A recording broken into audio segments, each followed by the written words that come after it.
trechinho da palavra e vamos orar. Vamos orar pelas crianças também, pelo que elas vão aprender ali dentro. Então, Êxodo 17, versículo de números 8. Êxodo 17, verso 8, diz assim: Sucedeu que os amalequitas vieram atacar os israelitas em Refidim. Então Moisés disse a Josué: escolha alguns dos nossos homens e lute contra os amalequitas. Amanhã eu tomarei posição no alto da colina, com a vara de Deus em minhas mãos. Josué foi então lutar contra os amalequitas, conforme Moisés tinha ordenado. Moisés, Arão, que era também seu irmão, e Ur, porém subiram ao alto da colina. Enquanto Moisés mantinha as mãos erguidas, os israelitas venciam. Quando, porém, as abaixava, os amalequitas venciam. Quando as mãos de Moisés já estavam cansadas, eles pegaram uma pedra e colocaram debaixo do braço dele, para que nele ele pudesse se assentar. Arão e Ur mantiveram erguidas as mãos de Moisés, um de cada lado das mãos, permaneceram firmes até o pôr do sol. E Josué derrotou o exército amalequita ao fio da espada. Depois o Senhor disse a Moisés: escreva num rolo com um memorial e declare a Josué que farei os amalequitas serem esquecidos para sempre debaixo do céu. Vamos fazer uma oração? Senhor Jesus, muito obrigado por estarmos aqui.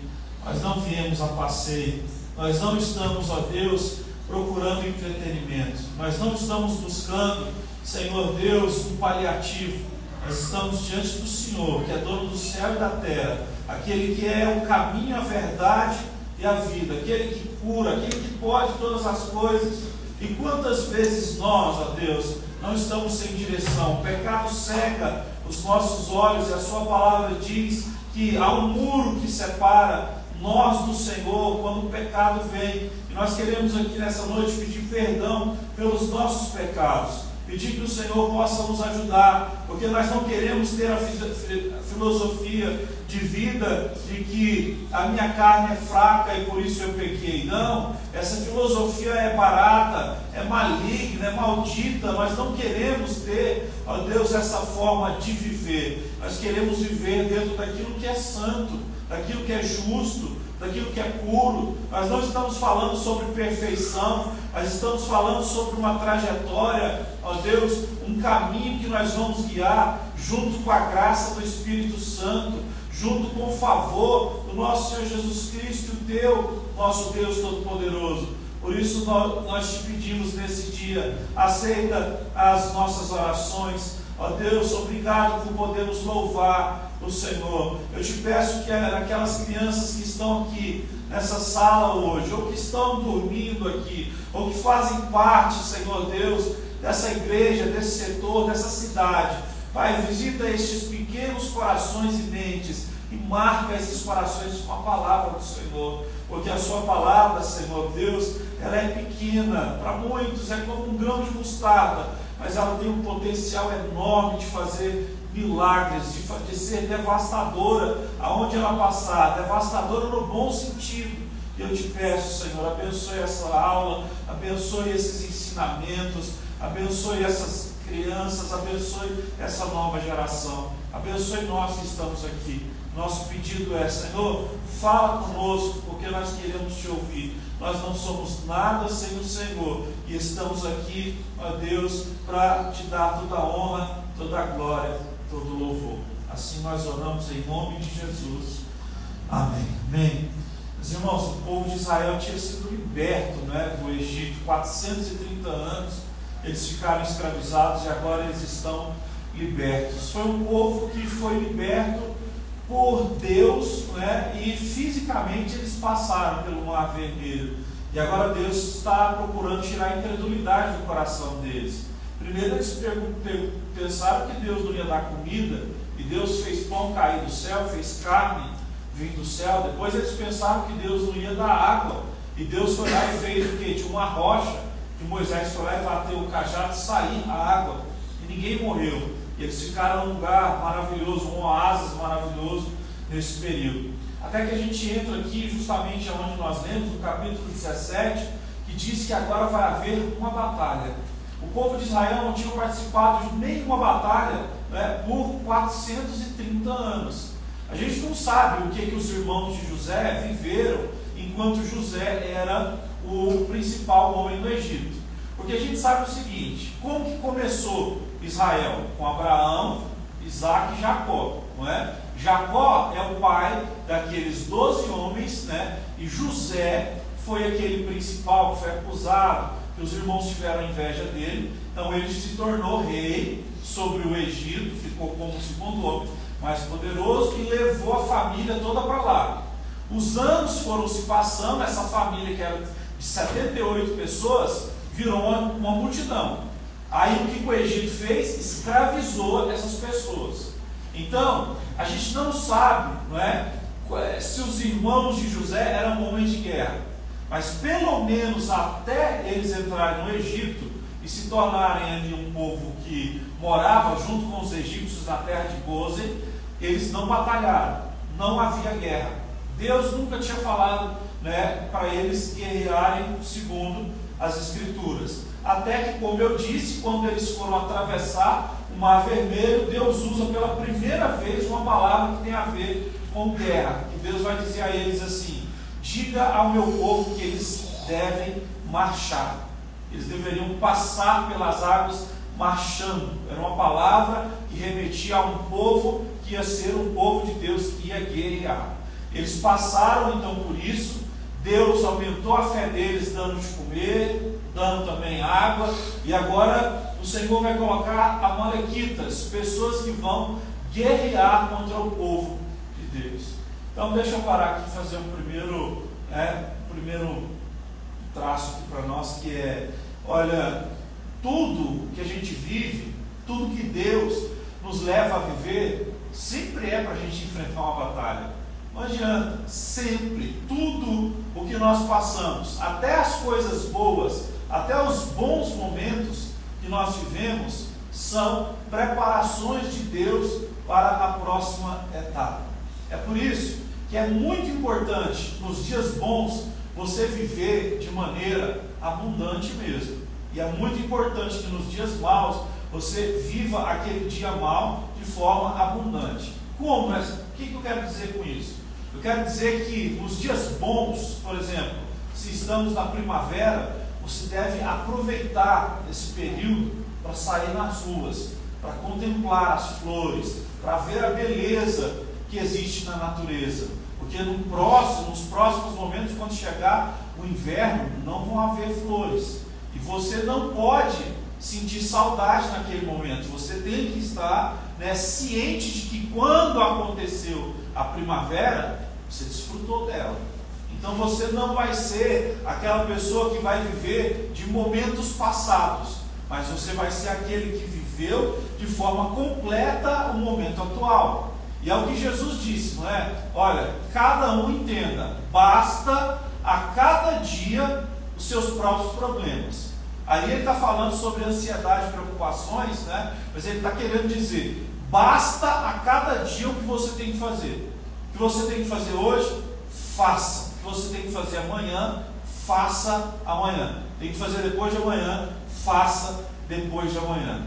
Então, este povo, o povo de Israel, eles foram preparados nessa jornada, vendo Deus fazer milagre, vendo Deus libertar, pão cair do céu, carne cair do céu, é água que sai da rocha. Essa preparação toda para um povo que não tinha facilidade com armas, porque a Bíblia não vai dizer que eles eram um exército, mas agora eles vão lutar contra uma nação. Os amalequitas eram uma nação, e eles vão lutar agora no nome do Senhor, no poder do Senhor. E pela primeira vez na Bíblia aparece então o nome de um personagem muito importante, que se chama Josué. Josué que vai ser então, o que vai substituir Moisés. Moisés já está com praticamente 120 anos nesse período final. Josué, ele é o homem que vai substituir Moisés. Então, eles estão aqui no momento onde está havendo uma preparação para a guerra.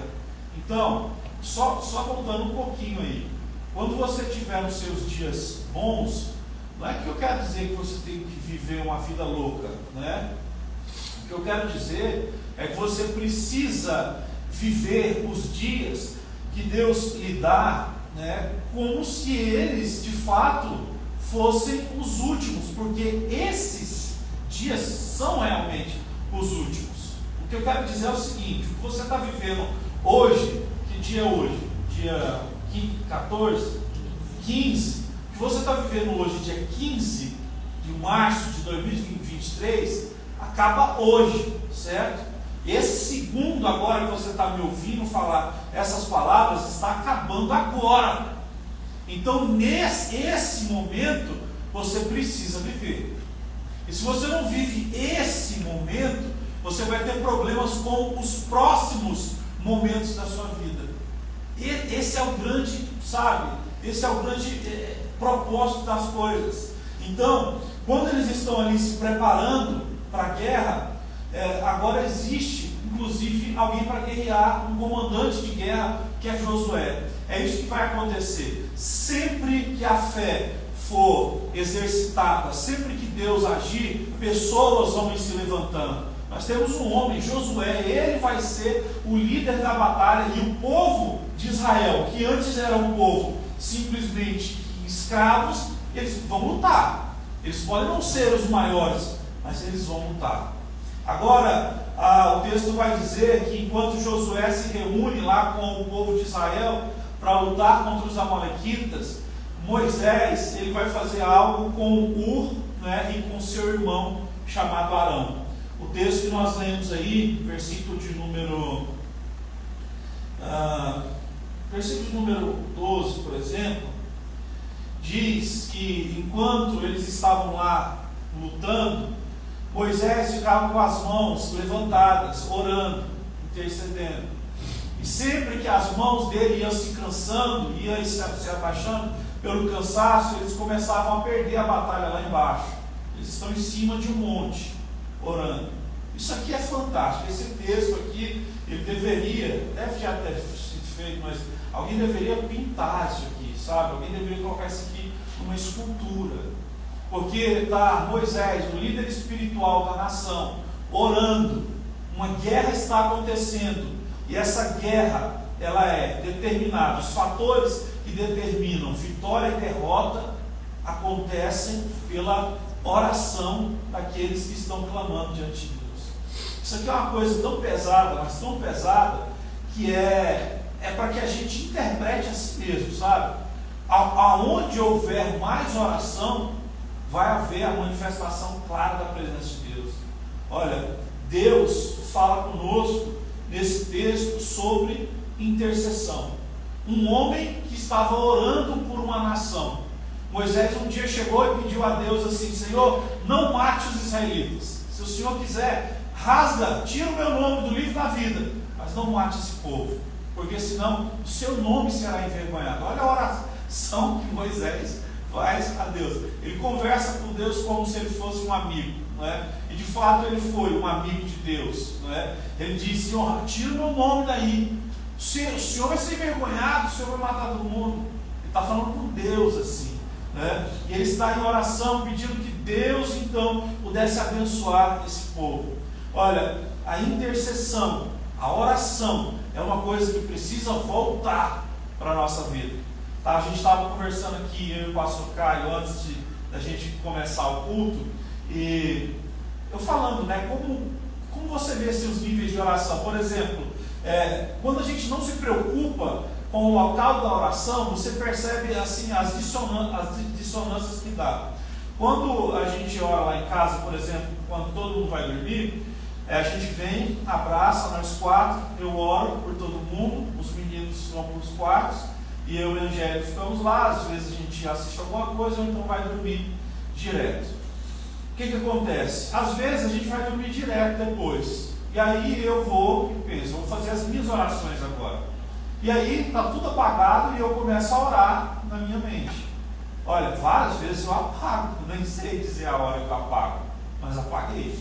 Agora, quando eu pego e separo um lugar exclusivo, por exemplo, lá na minha casa tem um lugar exclusivo, que é onde ficam os meus livros e o lugar de oração. Quando se vai para lá, né, e aí eu estou orando a Deus, eu começo a orar ao Senhor, certo? Quando eu percebo que estou perdendo forças, às vezes eu ligo um hino para orar a Deus, um hino que seja bíblico, cristocêntrico. O que isso quer dizer? Que Jesus é o alvo, não hinos que vão engrandecer o nosso eu, mas hinos que, como foram cantados aqui hoje, sabe? Hinos que deram glória a Deus, hinos que disseram que nós procuramos em outros lugares, mas nós não achamos, né? Procurei em todos os lugares, em outras pessoas, mas nós encontramos no Senhor. Aí eu estou lá então dentro do quarto, orando, com a Bíblia aberta, com os louvores ligados. Eu percebo que começo a perder força na oração, eu vou para os textos bíblicos de novo e, por exemplo, vou num salmo. Eu abro o salmo e eu começo a orar o salmo. Eu repito o salmo e depois eu oro em cima do salmo. Sabe? Estava falando aqui e dizendo, né, quantas vezes passa assim 1h30, 2 horas, você nem vê que o tempo passou, você nem pegou no celular, você realmente tirou um tempo ali para você que é especial entre você e Deus. É o que a gente costuma dizer, quando a gente ama alguma coisa ou alguém, a gente dedica tempo, sabe? E eu sei que a vida é corrida, eu sei que o mundo é corrido, eu não estou dizendo que você tem que orar 2 horas por dia, mas eu estou dizendo que você precisa começar a separar um lugar que você vai se encontrar com o seu Deus, todos os dias. E naqueles momentos que você for encontrar o seu Deus, você vai fazer as suas orações, você vai fazer as suas orações pelas outras pessoas, que é o que Moisés está fazendo aqui, intercessão. Você vai fazer orações, né, de louvor, no caso, né? Existe a diferença entre os louvores e as adorações. Louvar a Deus é pelo que Ele faz, então eu louvo a Deus pelo que Ele me dá, mas eu adoro a Deus pelo que Ele é, entende? Deus, Ele é grande, adorado seja Deus por isso. Deus me deu graça, né? Bendito seja o Senhor, louvo o Senhor porque Ele é maravilhoso. Então, quando você começa a pegar detalhes assim, sabe? Quando você começa a preparar o ambiente, pare para pensar agora. Não sei você, vou dar um exemplo. Eu gosto de futebol. E eu gosto do quê? Quando vai ter jogo, eu não gosto de um time mais, né? Não tem nem como gostar mais de time nenhum. Mas eu gosto de assistir grandes eventos. O que acontece? Quando você prepara o ambiente, né? Quando o ambiente está preparado, quando tudo foi, né, marcado para ser uma experiência e não só, sabe, uma coisa agoniante que você tinha que fazer, mas uma experiência, aí então você encontrou o sentido da situação.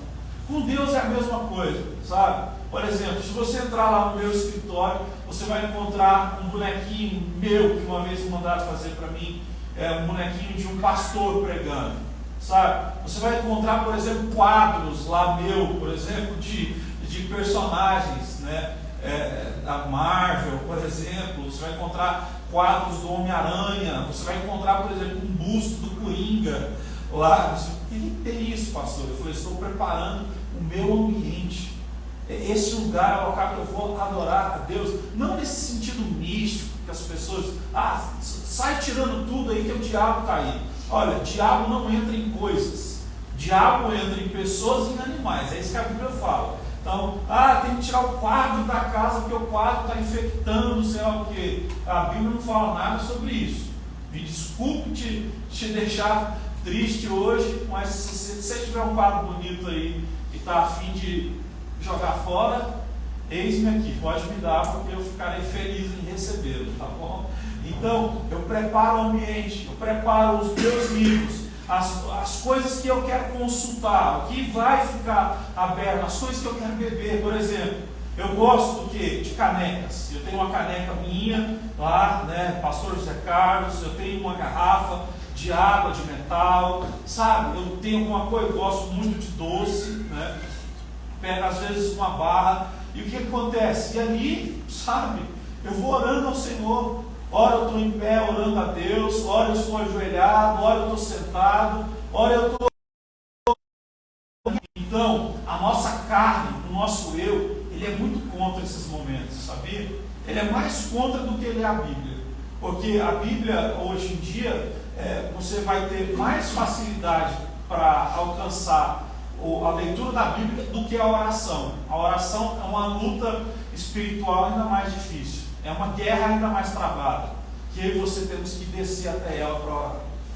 Então aqui, enquanto Moisés orava, a Bíblia diz que o povo de Israel avançava e eles iam tendo vitória e eles iam vencendo. A Bíblia vai dizer que um período depois, você lembra na história de Josué, o povo de Israel, a palavra de Deus diz que Deus mandou eles rodearem os muros da cidade de Jericó, e era para o quê? Era para os homens que cantavam aí na frente, os levitas adorando o nome do Senhor, eles adoravam a Deus, e depois dos 7 dias, da 7ª volta, era para gritar e as muralhas caíram. Então, você vai ver que Deus sempre está levando o povo nessa direção da oração, nessa direção da dependência dele. Oração é depender de Deus. E a Bíblia nos chama para isso. A Bíblia nos chama para nós nos dependermos de Deus. Eu não sei se fica fácil abrir Jeremias 17. Jeremias 17, olha, tem duas coisas. Versículo de número 5. Deixa eu ver aqui. Olha aí o que diz: maldito é o homem que confia no homem e que faz da humanidade mortal a sua força, mas cujo coração se afasta do Senhor. Põe o verso 7 para nós, por favor. Aí diz assim: mas bendito é o homem cuja confiança está no Senhor, cuja confiança está nele. Só existem duas maneiras de se viver na terra. Ou você vai confiar na carne, no homem, no eu, e esse eu quer dizer você, confiar nas suas experiências, confiar na sua bagagem, confiar em si mesmo. Ou você vai confiar no Senhor, colocar nas mãos de Deus e dizer assim: Deus, eu sei que existem muitas pessoas que confiam em si, eu não vou fazer isso. É como o salmista diz: tem muitos que confiam em carros e outros confiam em cavalos, que é o que? Todo o arsenal de guerra. Mas o salmista diz: mas eu confio no Senhor, eu vou colocar minha confiança no Senhor Deus Todo-Poderoso. Então, quando você vê essa guerra acontecendo e Moisés orando, significa que o quê? Que viver Deus não é deixar de entender que existem guerras humanas. As guerras humanas vão continuar acontecendo, Josués ainda vão continuar sendo levantados, mas essa guerra agora já não é mais só sobre Josué e os amalequitas. Essa guerra agora é sobre o Deus de Israel, na pessoa do intercessor Moisés, contra os amalequitas. Consegue entender? Já não é só você. Já não é só você e alguém orando por você.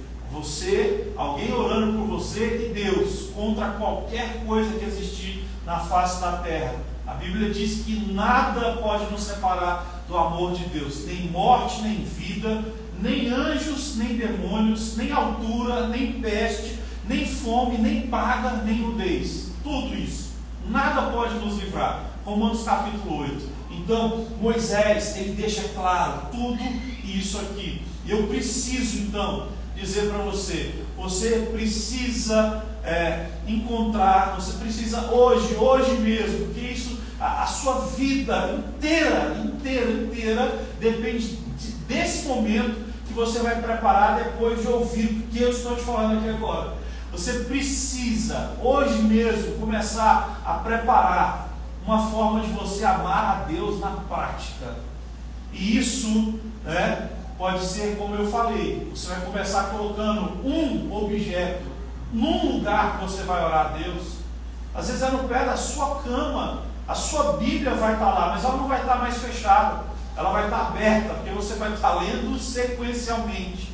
Faça alguma coisa que prove que você está andando na direção do Senhor. A Bíblia diz assim, achegai-vos a mim, e e eu me achegarei a vocês, diz o Senhor. Nós precisamos nos achegar, a gente precisa mostrar. Não dá, gente. Você diz a alguém, eu te amo, mas não há nada que mostre isso, sabe? Não tem como. Nós então precisamos sair realmente dessa questão de só falar. Lembra o que Jesus fez com Pedro? Pedro, você me ama? Te amo, Senhor. Tem certeza? Vai lá e apacenta as ovelhas. Jesus vai lá e pergunta de novo: Pedro, você me ama? Te amo, Senhor. Vai lá e apacenta as minhas ovelhas, que são as pessoas. Jesus pergunta de novo, depois de ter ressuscitado: Pedro, você me ama? Pedro fica triste nesse momento, a Bíblia diz. E aí Pedro diz assim: Senhor, tu sabes que eu te amo. E aí a palavra de Deus para Pedro nesse momento é: Pedro, então vá, você nesse momento e cuide das minhas ovelhas. Gente, isso é demais. Então você vê que Jesus toca no íntimo dele para pedir a ele que ele seja claro, bem claro na sua forma de se expressar de forma ativa. Não adianta só falar, tem que fazer. Então, hoje é um dia que você precisa preparar. Olha, a maioria de nós temos em nossa casa algum lugar meio que é o de ficar bagunçado, né? De colocar coisas bagunçadas. Você pode muito bem separar, sabe, uma esquina dentro da tua casa, ou metade de um quarto da bagunça na sua casa, para você fazer um quarto de oração. Sabe o que a Bíblia diz? A Bíblia diz que Eliseu, ele sempre passava por um local e tinha uma mulher lá, que ela era casada com um homem, e ela foi e pediu para o marido dela: olha, o profeta de Deus sempre passa aqui, vamos fazer para ele um quarto. E aí o marido disse: sim, faremos. E aí fizeram um quarto para o profeta, colocaram só uma cama, uma escrivaninha e uma cadeira. E aí a Bíblia diz então que de tempos em tempos, quando Eliseu passava por lá, ele dormia na casa dessa família, era recebido por essa família, mas ele tinha um lugar dele ali, sabe? Ele podia orar ao Senhor. Jesus tinha os seus lugares de oração.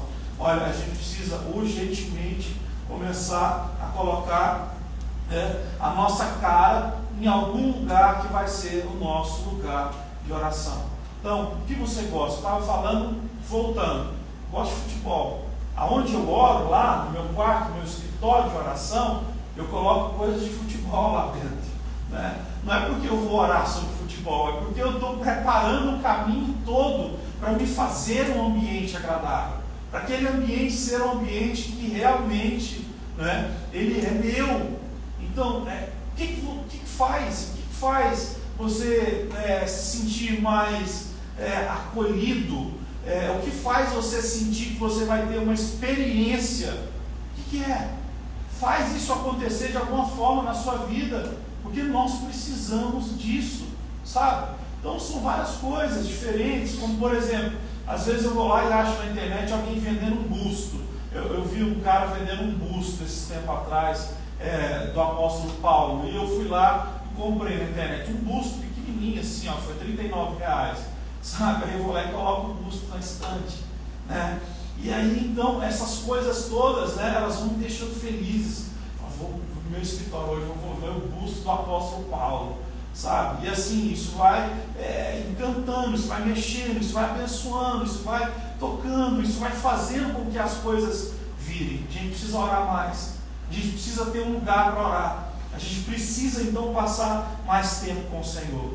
E aí então, o que a gente tem a dizer é que o povo de Israel ganhou a batalha, porque aonde tem orações, como nós já dizemos aqui, de forma bem clara, tem a bênção de Deus. Tem a bênção de Deus. O povo de Israel venceu, não é? Então a Bíblia diz que naquele lugar Moisés, então, ele levantou um altar. Versículo de número 15 está escrito aí: Moisés construiu um altar e chamou: esse lugar o Senhor é a minha bandeira, que é Jeová Nissi, o Senhor é a minha bandeira. Lá ele finca então Paulo dizendo: foi por causa da glória de Deus, das orações que nós fizemos, é que Deus deu vitória para o povo. Os homens foram lá, eles guerrearam, eles têm sim, não é, a sua parte nessa guerra, mas se não é Deus, se não é a graça de Deus, se não é a oração, não tem bênção nenhuma.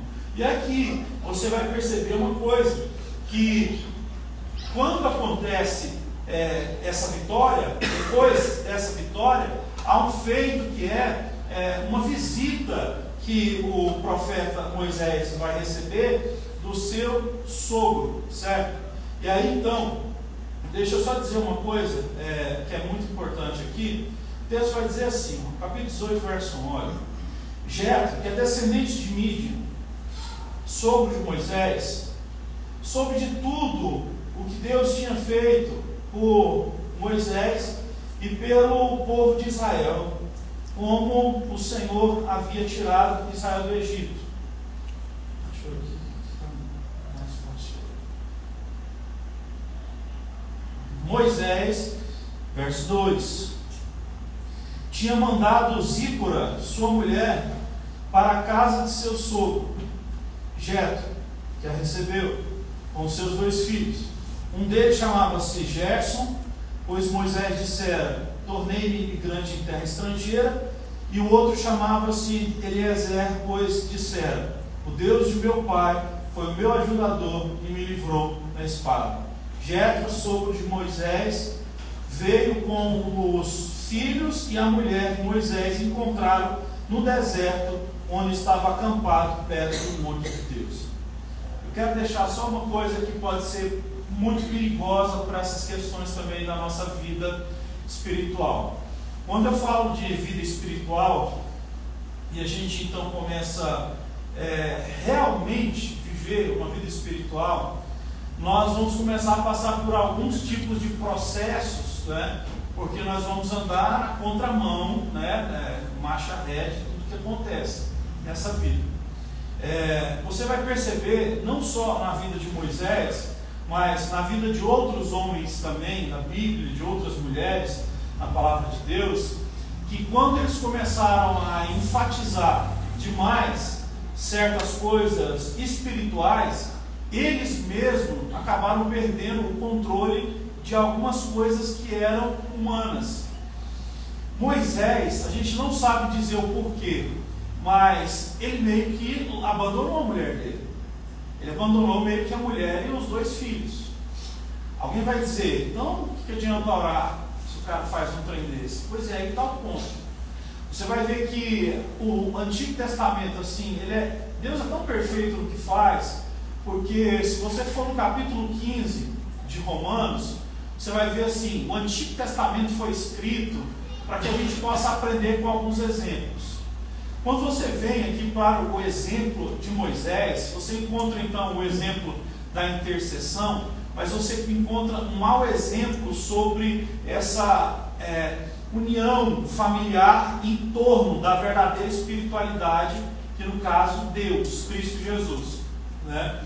Então, você vai encontrar, por exemplo, Paulo escrevendo assim: você que quer ser participante da obra de Deus, um obreiro de Deus, um intercessor, Moisés, um pastor, você precisa cuidar primeiro dos que estão na sua casa, da sua esposa e dos seus filhos, para depois você então cuidar daqueles que estão, né, na casa de Deus. Então você vai perceber que na palavra do Senhor, todos os que nós lemos, eles vão ser de alguma forma heróis e vilões, certo? Heróis e vilões. Por que eu fiz questão de falar só isso aqui? Eu nem vou continuar. Eu fiz questão de falar isso aqui porque as pessoas, quando elas olham para os personagens bíblicos, Moisés, Elias, Abraão, Isaac, Davi, Jacó, as pessoas dizem assim: nós estamos falando de um outro patamar de ser humano. Nós estamos falando de um patamar de ser humano que tinha níveis espirituais maiores por causa de viveram em uma época que favoreceu, ou isso ou aquilo. Isso é mentira, mentira. Nunca existiu uma época que favorecesse um homem de Deus. E aonde está isso, pastor? Só você abrir a sua Bíblia aí em Tiago capítulo 5. Lá em Tiago capítulo 5, a Bíblia vai dizer assim, que Elias era humano igual nós. E ele fez uma oração, e Deus escutou aquela oração. Então, não tem um texto na Bíblia que vai dizer assim, olha, esse negócio que você está querendo aí, de orar, de interceder, Moisés intercedeu, Deus ouviu, mas naquela época era outra história, era o Antigo Testamento, ou os apóstolos, mas eram os apóstolos. Não, peraí, nós acreditamos em Deus ou não? Porque se começar essa patifaria toda aí, nós não vamos saber nem aonde que nós estamos.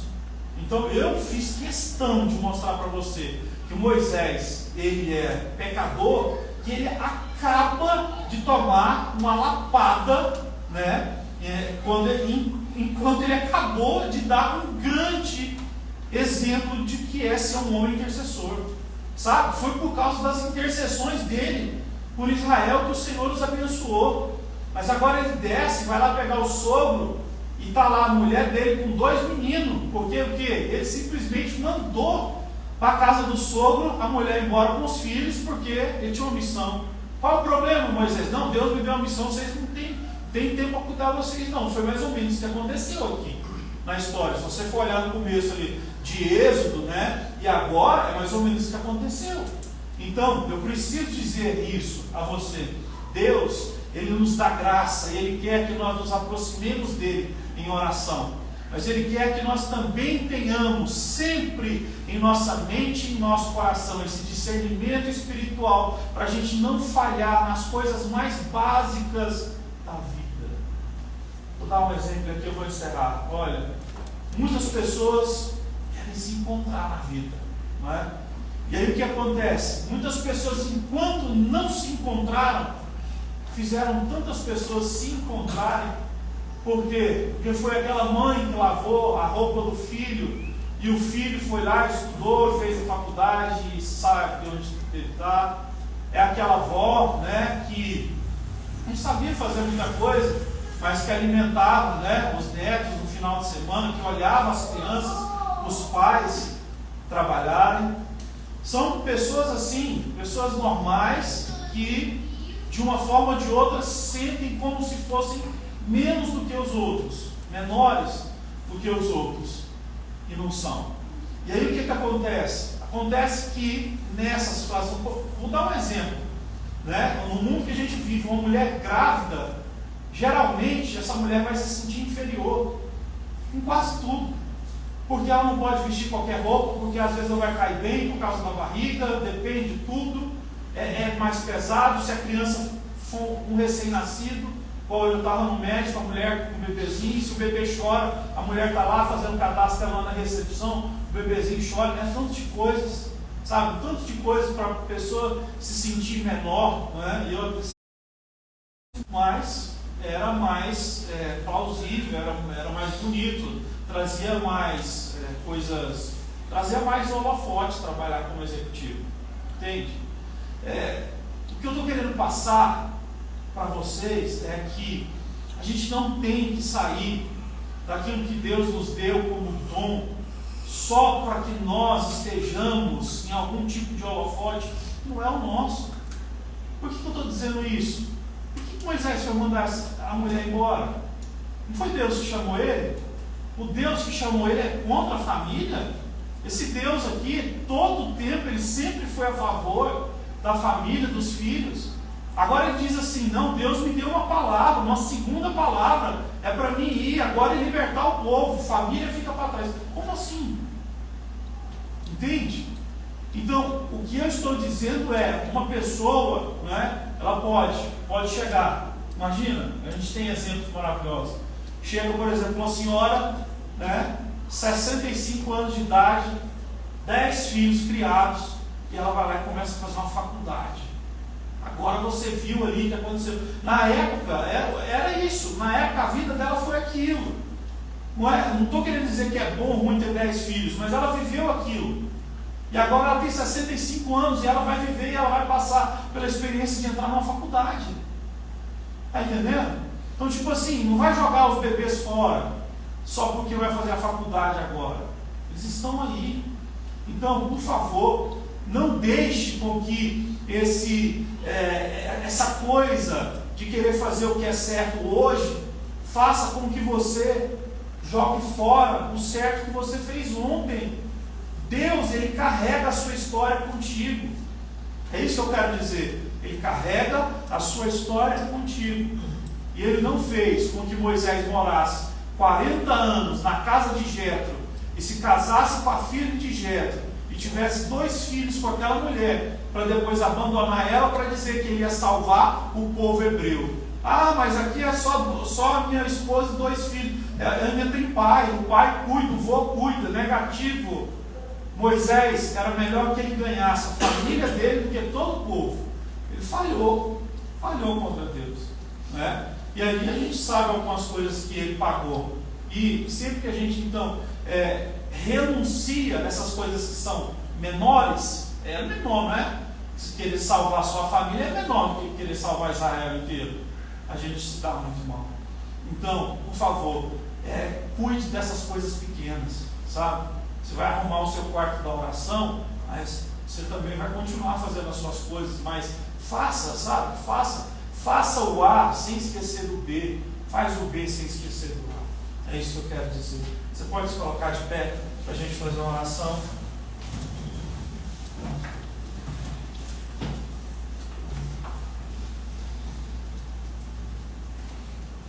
Feche seus olhos, por favor. Gustavo, será que a gente podia cantar uma música? Vamos orar.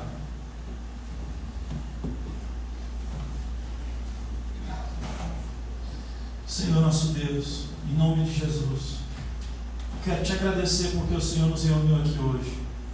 Eu sei que o que nós estamos aqui falando e ouvindo não é à toa, não é vão.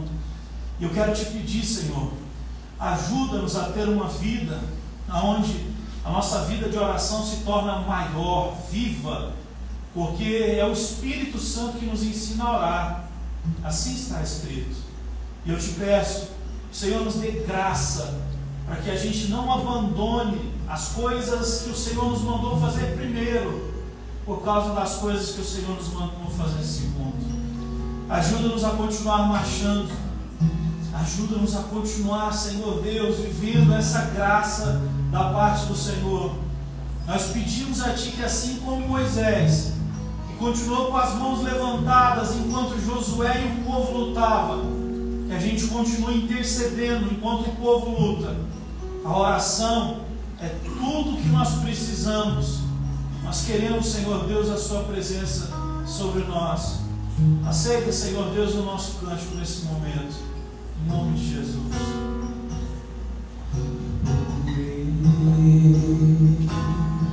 Em outro lugar, em outras pessoas, em tantas coisas, eu procurei. Em outro lugar, em outras pessoas, em tantas coisas, mas descobri Seu rio em mim e transbordei o Teu amor, sinto fluir Teu rio de vida.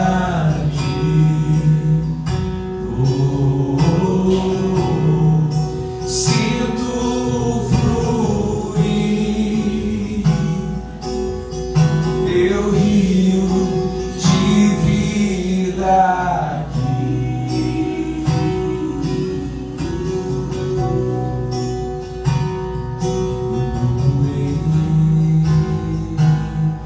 Em outro lugar, eu trago pessoas, em tantas coisas, eu procurei.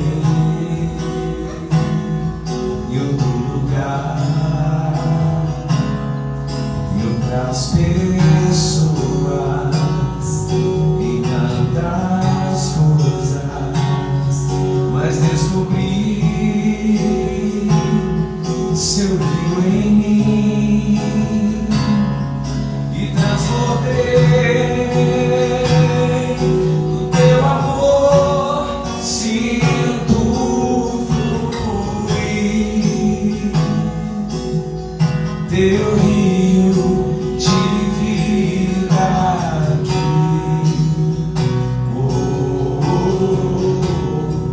Sinto fluir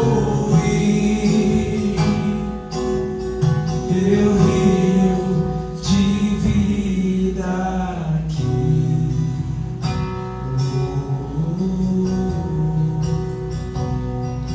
Quero beber de tuas águas, quero beber de tua fonte, vou mergulhar no teu rio, vou mergulhar no teu rio. Eu quero beber de tuas águas, quero beber da tua fonte, vou mergulhar no teu rio, vou mergulhar no teu rio. Graças a Deus. Amém. Pode se sentar um minutinho. Nós já vamos encerrar. Pessoal, nós vamos passar para o momento das contribuições. Eu tenho amanhã uma conta da igreja que eu vou pagar do cartão, né, quando a gente mudou para cá. Se você quiser me ajudar, você fala comigo sobre o valor. Se você quiser dar um valor, ou então se você quiser dar o tanto que você quiser, a gente inteira esse valor junto, certo? É o cartão que a gente fez, as mudanças das coisas que a gente comprou quando veio para cá. Foi tudo parcelado em 10 vezes, né? Nós mudamos para cá no ano passado, no mês de junho, ok? Então, se você puder ajudar, você faça isso, por gentileza. A Bíblia diz assim, olha,